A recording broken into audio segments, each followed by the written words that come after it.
Here we go. We identify the environment as the most precious, or the issue facing globalization, social justice, and human rights. The environment affects every person living on the planet and everyone that will live on the planet, affecting the air that we breathe, the resources that are available to us, and even if we're able to live on a planet at all.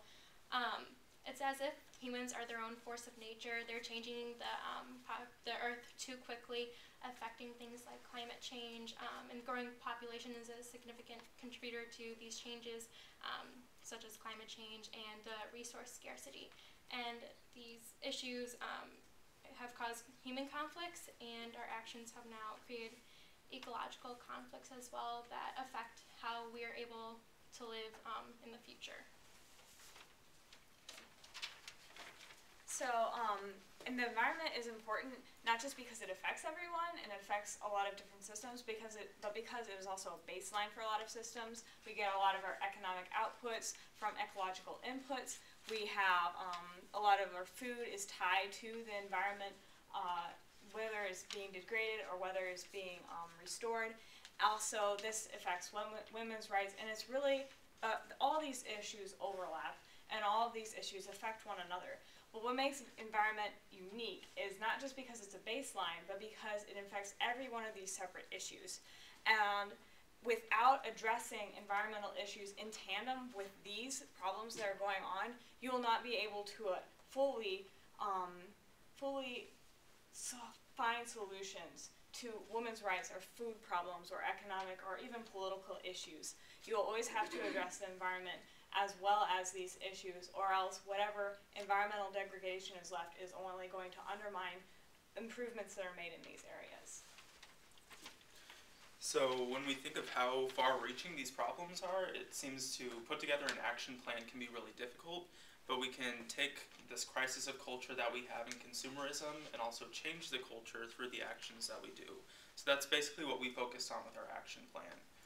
First, we thought that a really great way to take advantage of the profit-driven modes of capitalism that really funnel our society is to change the way that we use energy, especially in America and in Western cultures. So we thought we could do this through subsidies from the government, so it would be a top-down approach, but also let people utilize the cost savings on an individual level to make decisions on their own that would really help our energy security overall.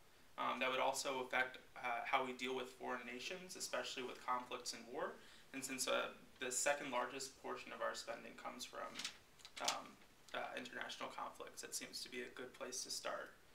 A bigger thing that we wanted to change was how our tax dollars are actually used. And I think by promoting local systems rather than these universal systems for everybody would really make for a better situation. And this isn't just in rural communities, but also in cities as well.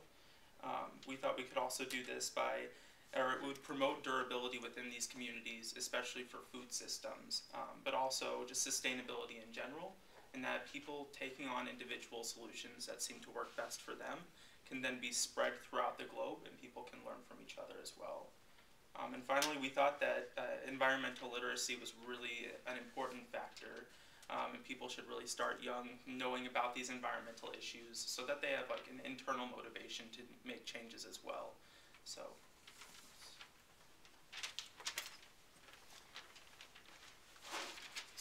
on a more micro level, just when it comes to what everyone can do to help these things right now instead of like institutional solutions, I think one thing that we all are kind of realizing is that our dollars are more powerful than our votes right now.